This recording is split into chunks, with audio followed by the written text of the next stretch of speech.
with some basic information to be shared with you today. And I'm going to start with my screen here. And let's talk about the Southwestern Manual of Style. It is both a supplement and a companion to the latest Turabian Manual for Writers, 8th edition, which is based upon the Chicago Manual of Style, and the SBL Handbook, Society of Biblical Literature Handbook. So let me take a quick moment and say the SBL Handbook deals a lot with the biblical citations, the church fathers, the critical tools, and how to cite those, particularly for writing for the Society of Biblical Literature. Now, the Turabian Handbook, or the abbreviated, is the 8th edition, and you can see how I've already handled mine. Mine is a super loved copy, and several people would like to buy my edition here, but this is a highly personal, like you. Yes, they could. That's true. Robert is right. I did have students previously who would take mine, buy a set of tabs, and then go to it similarly. But it's just like your Bible, you know. You take your notes in it and you make it your own, and that's what I've done. And so it's a very useful tool. I've fixed my Manual of Style in such a way that I can keep it. Now, what I'm not showing you is 2 other notebooks where it's been through revisions and different editions. And this is actually my current working copy, because I keep notes in this one where there's little changes that have to be made. And there are mistakes in this version too. I'm sorry about that. 25 sets of eyes looked over page by page, and they still miss some of the same things. So occasionally there's an extra space in an example that shouldn't be there, and so yes, it can possibly cause some confusion from time to time, but for the most part we followed the rule. The example hopefully is just an illustration for it. All right, we're going to go on here. Let's see if I can get us to the next screen. Okay, come on. Whoop. So here we go with a quick guide to Turabian. There's an online place that you can go, press University of Chicago, and this is an online version. It has some basic screens that will show you author, title, single book, editor, so it's an abbreviated. But of course, they're just like everybody else. They will try to sell you an online access for a year. So if you want to do that, it's a good thing instead of buying it. If you want to carry it with you so that any place you have internet access, you could do that. All right, on to some very basic information, fundamentals for creating a research paper here at Southwestern. Our new format says 1-inch margin on all sides except for dissertation and prospectus. In that case, we want you to have 1.5 inches on the left, and that is required for binding. It's not because we think it looks pretty, it just works better. Once it goes through the machine and it saws it and gets it all set up, so we say 1.5 on the left. Okay, the font size and font type. My general recommendation is just stick to Times New Roman. You can use Helvetica and Arial as well. Those are the 3 that are acceptable. We say for the text, use 12-point font. It's easier to see than the 10. But in the footnote, it's acceptable to use 10 or 12, 10 to 12. I put a dash there, 10 to 12. And we do not use underlining font because underline is now associated with links. So that's why we don't put that there. No color other than black because things are harder to read, especially when it jumps possibly in an upload version. It may disappear totally. So stick to black and go 10 to 12.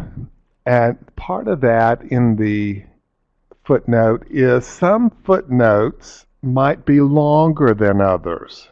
And so it gives you a little bit of give there because if you have your citations through the page, it might want to bleed to the next page. So we say you can go to 10 to give yourself a little give there.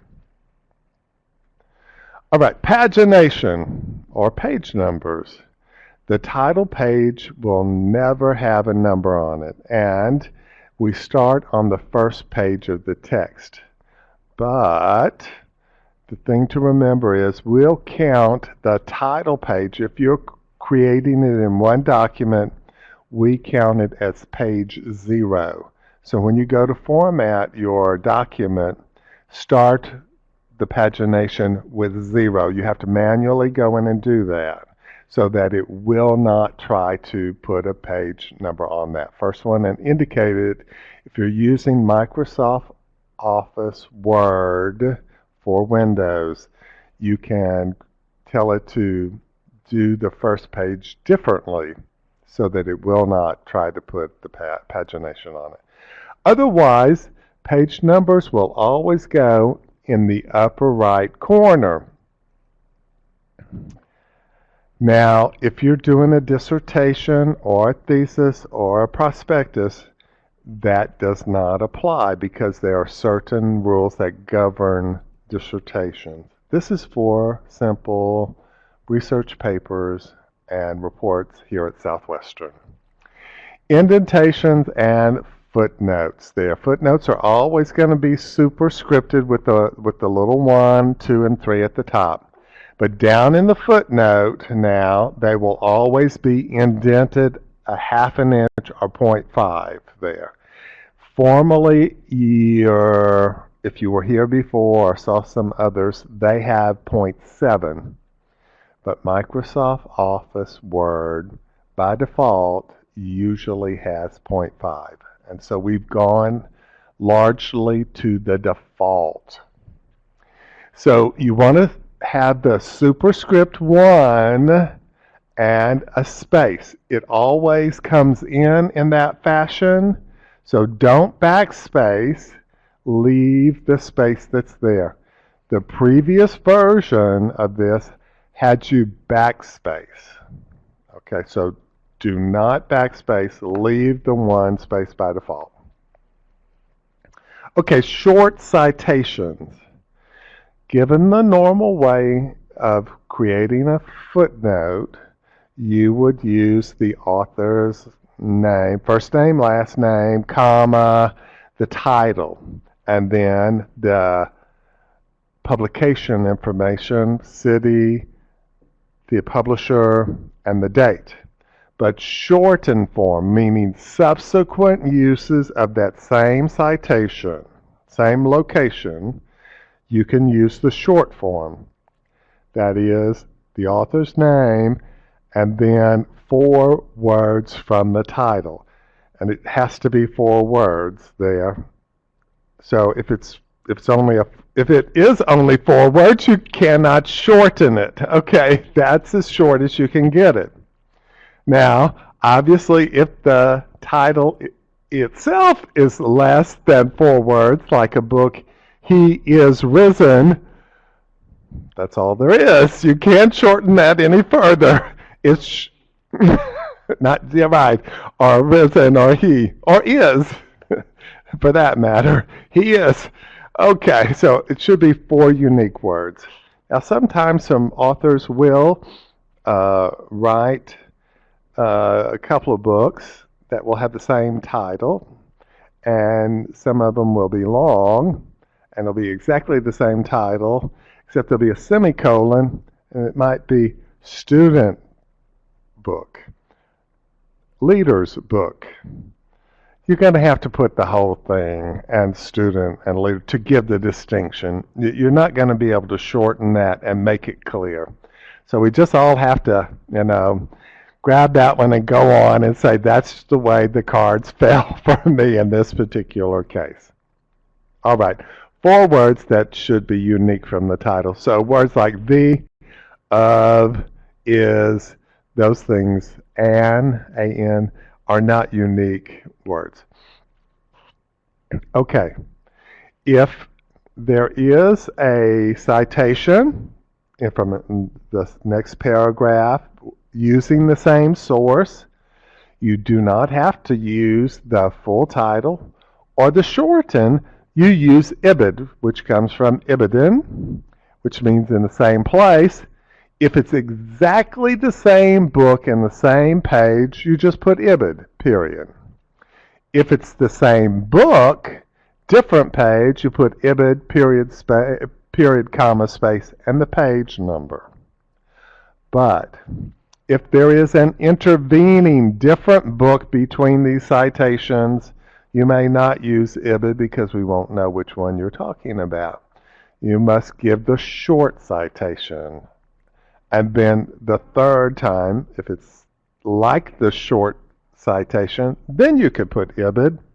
So citation 1 of second book, second citation of the first source would be the shorten.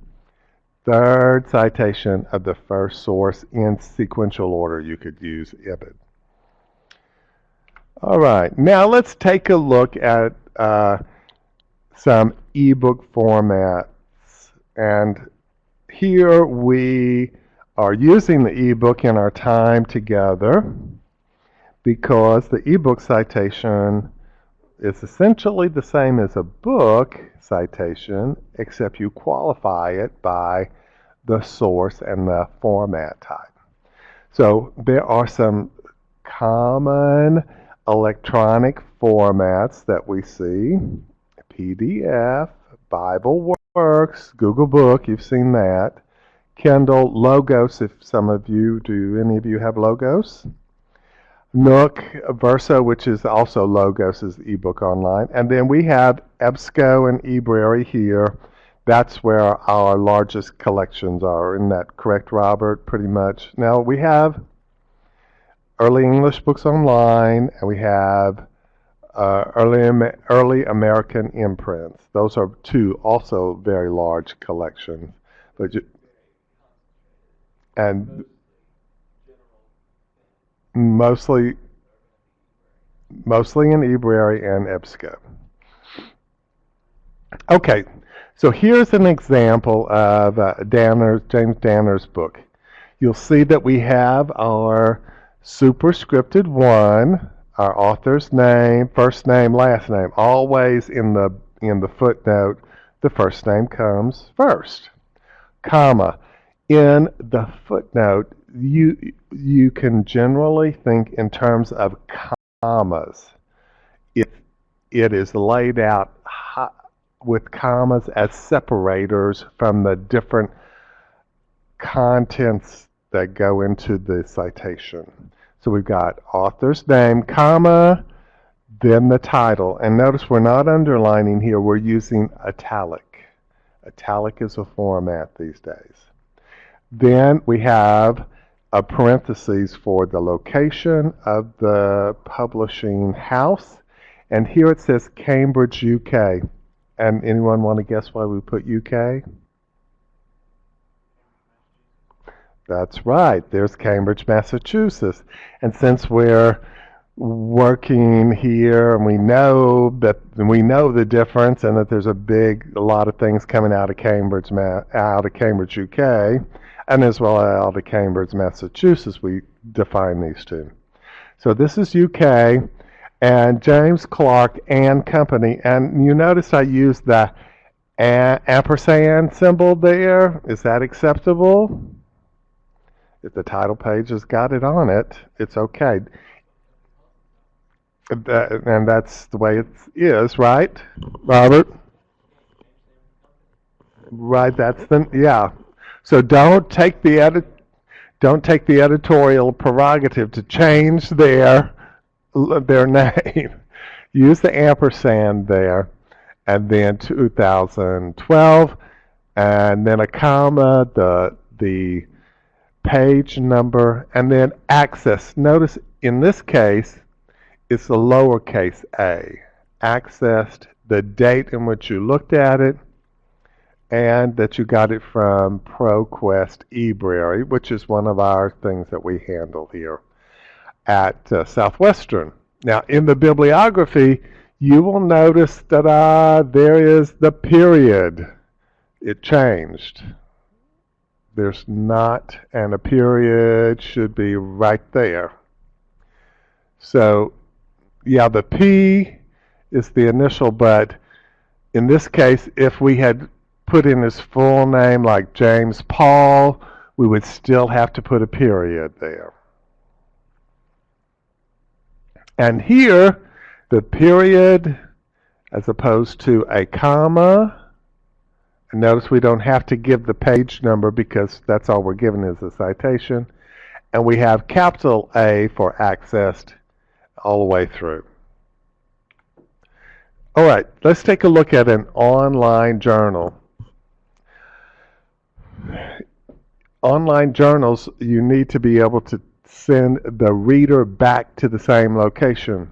And if you submit a paper using our Blackboard system, you can embed the link. And so whoever receives this can actually click on the link and go straight to the article without passing through our protocols. So you could send the link to somebody. It's a permanent, a permalink, or a durable link. And that is essentially what you want to give the reader. He or she can go straight to it without having to pass through authentication. So you're basically saying, here, I cited it, and you can go see it. Note that you may use the bit.ly shortened link if over 2 lines, but not in a thesis or dissertation. Do you know what a bit.ly link is? Okay, brother, do you know what a bit.ly link is? So, well, you take this whole link right here, you go to bit.ly.com, and it says input, and it shortens it down to about 6 or 8 digits and numbers and letters. And so it comes out to be a very short, small link that will get you to it quickly. So you can use that in a paper. All right, here's John Yates. He used to be here at Southwestern. Now he's at Midwestern. And now you can see that we have a comma. And then there is the title of the journal article, which is in title format. It's not all in caps. It's in a title format, comma, Journal of Family Ministry.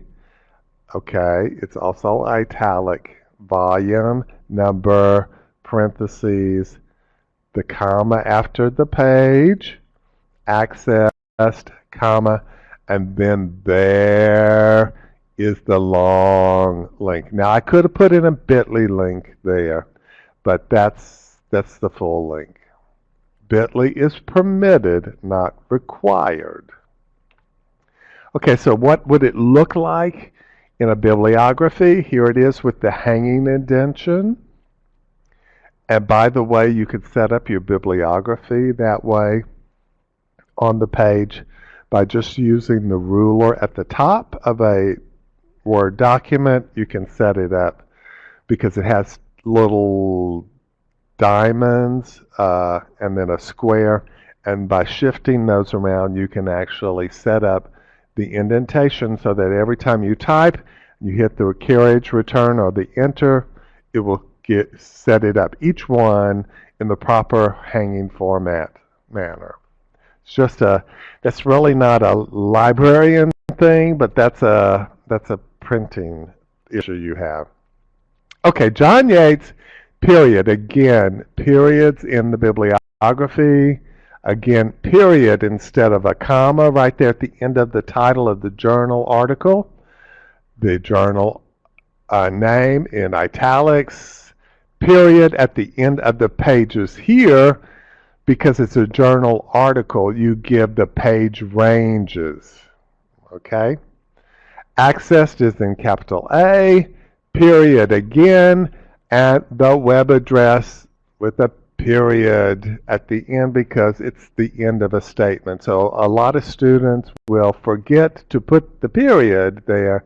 The period isn't part of the link, but you have to put it in to be correct punctuation style. So that's why don't forget to put the period. Otherwise, professor or grader will come in and put lots of dots on it or whatever. Okay, that's your basic online journal. And if you were doing this for regular print, you would simply not have this section right here accessed. The rest of it would be there. Okay, so what do you do when you look it up? You could, and you're turning in a paper, and you actually saw it online, but you know that it's printed. What should you do? Well, the short answer here, the bit.ly answer is, well, you could technically say, you could submit it as though you never looked at electronic journal.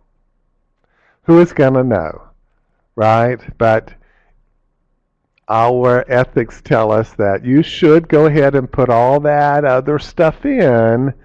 One, it'll help your professor know that you were doing electronic research, and it'll help them get back to the article if they want to verify it. Just a simple thing.